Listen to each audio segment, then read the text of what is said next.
Today on Why We Buy It, we're going to talk about the bikes that we own, why we purchased these particular bikes, why we spent what we did, and the reason we got into it in the first place. And it begins with Amy. Yeah, I'll give you a little bit of a back history. I struggled for a while trying to find out what exercise I really wanted to get into. I'm not a gym rat. Gyms are not appealing to me. And Cobe is my research guy. And he said, what do you like doing? I said, I kind of enjoy biking, but I'm not comfortable yet biking out in the city of Toronto. So he did his research and we found this app called Zwift, and I fell in love. Cobe found off the secondhand market, found a spin bike for me. He jimmy rigged it with a power meter, and it's a mix of spin biking with the app. The app, you can join races, group rides, just free ride, do any kind of workout training that you want to do. And I just fell in love. I've been on Zwift now for I think about 5 years. Yeah, Zwift is like being on a Peloton, especially the way we had it set up. Yeah. Except it's fun, right? Yeah. At Peloton, it's like being at the gym, right? You're doing spin bike classes essentially. With Zwift, it's virtual cycling. So you're riding in a virtual world. It's like half video game, half workout. So you get to enjoy it more. And something we fully believe in is that if you want to stay in shape, you need to find something you enjoy. You have to enjoy it. Now, the last, two years? Yeah. I have a friend at work that's huge into cycling outside, and she convinced me. She's like, get yourself a road bike. She's like, I want to have someone that has the same days off as me to go outside and, bike around the city. And as an aside here, another bonus that we have is we live right next to Mount Pleasant Cemetery, which is huge. And it's connected to the Beltline too, which is really awesome. Right. So if you want to just ride your bike with minimal traffic, not much to worry about, we've got it right next to us. So it was a good stepping point. It was a good stepping stone for me. Riding outside again. Yeah. So once again, I asked Cobe, please do your research and help me find a good value for a bike. And before he was able to do that for me, I did a group ride on Zwift, and it was sponsored by Live Bikes. A lot of the group rides on Zwift, they'll have special occasions where you can win virtual outfits for your avatar on the platform. Yeah. And it's usually sponsored by bike-related companies, whether it be apparel companies, companies that make bikes, company that makes bike equipment, that sort of thing. And she did this one with Live Bikes, Live which Bikes. we've never heard of. I knew nothing about Live. And the cool thing is one of the founders of Live was on this ride, or she did a talk about it. I can't really quite remember. And I fell in love with everything she said. It was bikes made by women, which I fully support, for women. And I was like, well, what does that really entail? And she went into full detail, and it was they manufactured a bike to suit more the women's body type. So the handlebar to the seat is closer. The top bar. The top bar is a little bit. Basically, the geometry of the bike is more suited to a woman's body than it is a man's. Yeah. Whereas the majority of bikes on the market are all made for men first, and then you size them to as best you can. You basically get a smaller, medium, and hope you get a good fit. Yeah. So the fact that these are made for women was an advantage. Yeah. Now, we'd never seen one up close. No. He's never sat on one. No. I did some additional research on it, and we found a location here in Toronto that's been around forever. It's called Sweet Pete's. I've known that store for ages. Yeah, that was my first time going there. I thought, well, if they have Live Bikes, we should go down there and take a look. And they had a number of other bikes from other manufacturers that we had researched and were interested in as well. But we thought, let's go give this a look. Amy tried a couple of bikes first before you actually tried the Live Bike. They brought out a Live Bike that was more suited to her size, and the second she sat on it, she was like, yeah, this is perfect. It felt like it was just for me. It was just made for me. It was perfect. It was love at first sight. It's purple. I love purple. So that was like my key selling point. But the price point was extremely good for what you get from this bike. Yeah, so I have a feeling the reason that is because we didn't know about Live Bikes until you did the Zwift ride. Yeah. Most people, they see Amy on the bike, and because it's got the purple They just say, color. "Ooh, nice bike." Yeah, they ask about it, and Yeah. and Amy says, "Oh, it's a live bike," and they don't know what that is, Yeah. right? So unless you're part of the cycling community, you have no idea about live bikes. People just don't know it. So in order for them to attract people in stores, they have to offer a little bit more for your money with the bike. So live bikes now has gotten to a point where it was big enough and attracted enough attention that giant cycles, which most people know, Yeah. purchased them. So Giant runs Live as their sort of women's division. Yeah. And as a result of that, they're more widespread in bike stores. Yeah. But for $1,000, which is basically what Amy's bike is worth, Yeah. for $1,000, you're going to get the equivalent of like a $1,200 Giant or a $1,200 Cannondale, which I would say is the closest, It's close. comparison as far as bikes go. Yeah. So you get a little bit more for your money. The difference there is that they're really only selling to women, so they have a smaller demographic to sell to. They have to offer you more. Yeah, it's a smaller demographic. The other thing I have to say, I love about this bike in particular, and this is the Elite 2, is this is going to be my second season riding outside, because I still am a little bit nervous about riding in the city because, well, construction never ends. The traffic is nonstop. So Uber it's like e-bikers. Uber e-bikers, kudos to them, but they're in my way constantly. It's like, so I had to find like different routes to get to work, or, different paths that are not so heavy on the traffic or the construction.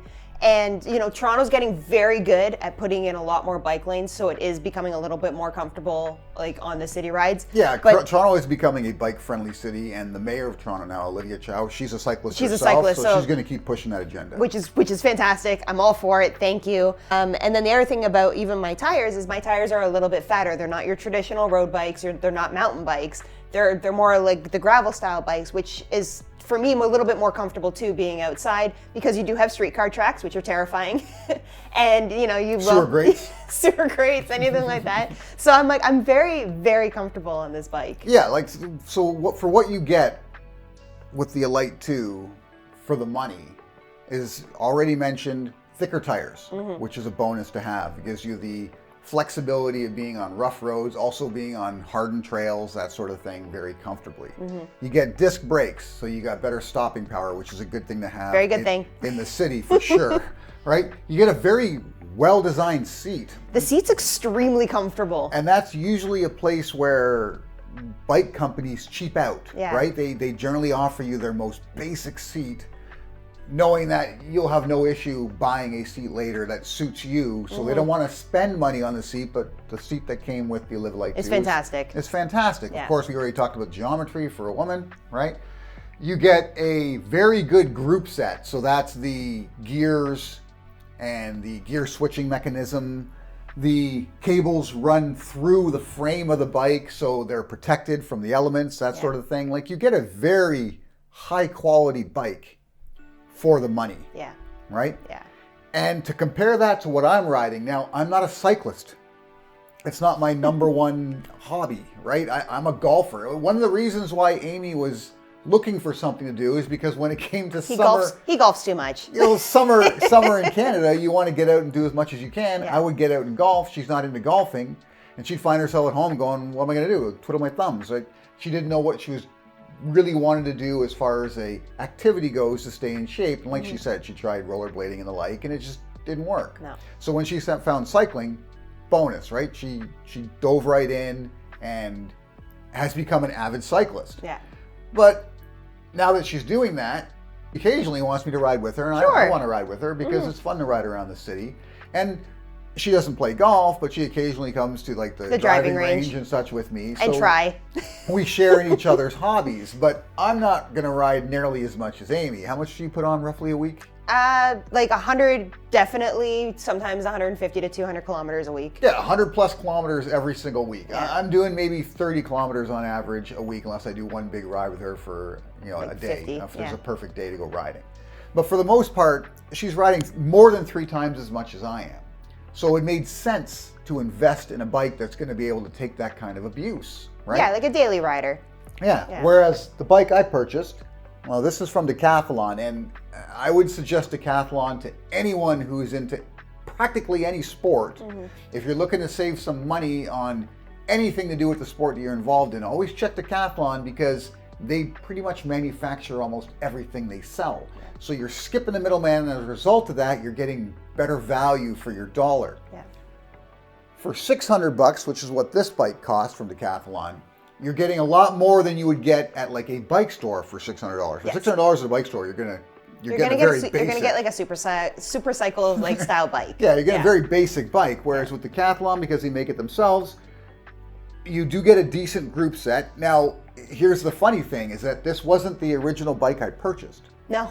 I actually purchased their lower model. This is the RC120 by Decathlon. I purchased the RC100 originally and found out very quickly, like within the first couple of weeks of owning it, that I cannot keep up to Amy on her Live Elite 2 with the number of gears she had with just a 1x7 gear set, which is what was on the original RC100. And it's like, I need to get a 2x something, whether it be a 2x7, 2x8, whatever. In the end, I got a 2x8. But I needed that second front gear in order especially to climb hills, right? I need that lighter gear to climb hills. There was no keeping up with her. No. So we figured this out only a couple of weeks in to purchasing the bike. But the thing is, I purchased that original bike in like November. Yeah, we're not riding in the winter. We're not winter riders. Right? So it was, the snow hit, bad weather. I thought, you know what, I'll look into getting a better group set, and in the spring, I'll go to one of the bike shops and see if I can get them to throw a better group set on. But looking at the cost of that, it was significant. Yeah. It wasn't worth it. No. And because I know Decathlon makes all of their own stuff, and I only rode it for a couple of weeks, I thought, you know what, I'm going to give it a shot. I'm going to bring it to Decathlon where I purchased it and ask them if they're okay to take it back so I can trade in toward a higher model. And they didn't even bat an eye. They had no issue. No, they're very good about it. So that's another reason to maybe deal with Decathlon, is that you've got that flexibility because they're manufacturing their own products. They decide whether they take it back or not. So he looked at it and said, yeah, it's in great shape. We'll take it back and you can put that toward another bike, which is when I got this one. Yeah. So for $600, one thing I get is I get disc brakes. Now they're not hydraulic disc brakes like what Amy has, but they're good. They're compression disc brakes, so they have pretty good stopping power. I don't have anywhere near the tire quality that she has, right? She has 32-inch wide tires. These are like 25-inch wide, 25 millimeter, right? So the tires aren't anywhere near that, but again, I'm paying significantly less, right? This does have a 2x8 gear set. It's not as high-end a gear set as what Amy has. No, but you're able to keep up with me. Yeah. Yeah. The seat that came in this bike was brutal. It was brutal, right? I was having testicular pain. Oh my goodness.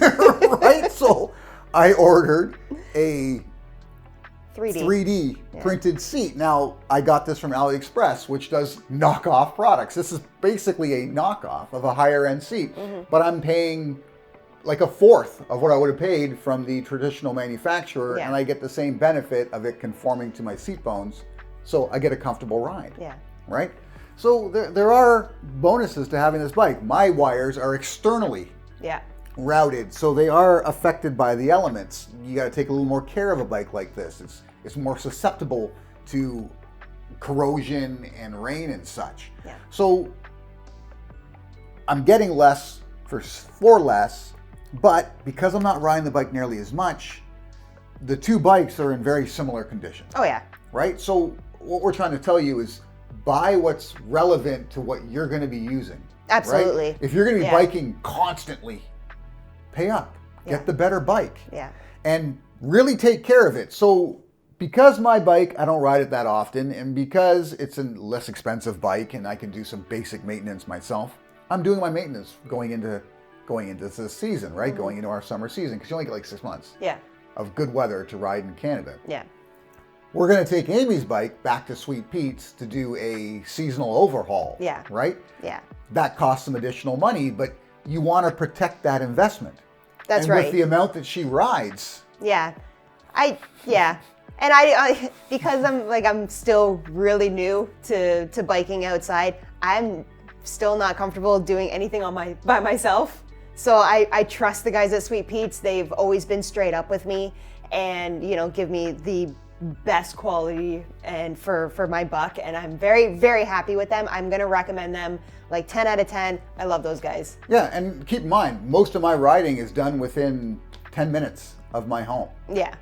Amy rides like from Toronto, she's rode to almost Burlington. Yeah, close to. Right? Yeah. And you've had an experience where your pedal screwed up the one time. Yeah, that was not fun. Right? She stripped the threads on one of her pedals and it came off. Now, luckily, it wasn't that far from here, but what did you have to do? I basically had to walk my bike like all the way home. Was like cursing the whole way home because I was not happy about it. It's not that I was really mad at the situation. I was more scared because I was on like a main road and it happened right when I was like just about to turn on to like a green light. And it really scared me at that point. Well, yeah, and you were lucky. You were lucky in that it was within walking distance, not a short walking distance. No, it was not a short walking distance. It took you like 40 distance. minutes to walk home dragging your bike. Yeah. But you don't want that sort of thing happening when you're in who knows where. No, and like you said, it was stripped. Like I actually went to Cyclepath on the way home, and I said, hey, like, can you guys just like screw this in for me because I don't know what I'm doing yet. And he goes, oh yeah, no problem. And then he looked at it. He goes, oh no, you have to leave your bike here because it's completely stripped. And I was like, okay, I'm just gonna take it home because I was still under warranty with Sweet Pete. So I was like, I'll take it to Sweet Pete's. They took care of it. You know, they did even a cleaning for me because, you know, I guess they saw how freaked out I was by this. And I'm like, I don't care what you do at this point. I'm like, glue the damn pedal on. Just make sure that doesn't happen to me again because I'm like, it's a scary situation. But he's like, this is very fluky. It doesn't happen. He goes, you know, it's just bad luck. And I said, yeah. I'm like, okay, that happens. But yeah, scared the crap out of me. And that's the kind of thing that'll happen if you don't do the proper setup of your bike before the season begins. Yeah. So by taking it to Sweet Pete's, getting the full overhaul done, getting it fully checked and cleaned, it's preventing that sort of thing from happening later on in the season when you want to be riding every single day. Yeah, which I do. I'm like, I'm going to be riding to and from work. You know, I ride completely on my days off. Like, I'm always on the road now. Yeah, so we'll be charting some of our rides and some of the additional things we do with our bikes over the course of the summer. Make sure you subscribe so you don't miss anything. If cycling is your thing, definitely follow this channel because we cover. Just know I'm not a professional. I don't claim to be a professional, guys. I am a beginner rider. Enthusiast. She's a true enthusiast. The way I'm an enthusiast golfer, an enthusiast with watches, she is an enthusiast cyclist, and you're pretty high up there on Zwift. She's been doing Zwift for a long time. What are you level-wise to Zwift? 56. There you go. 56, so I think, anybody who knows Zwift knows that takes a fair amount of effort to get to level 56 on Zwift. So if that's your thing as well, definitely subscribe because we'll be covering that. Leave comments. I'll answer as many questions as I can, and you know, we'll do it. Right on. Until next time. Bye.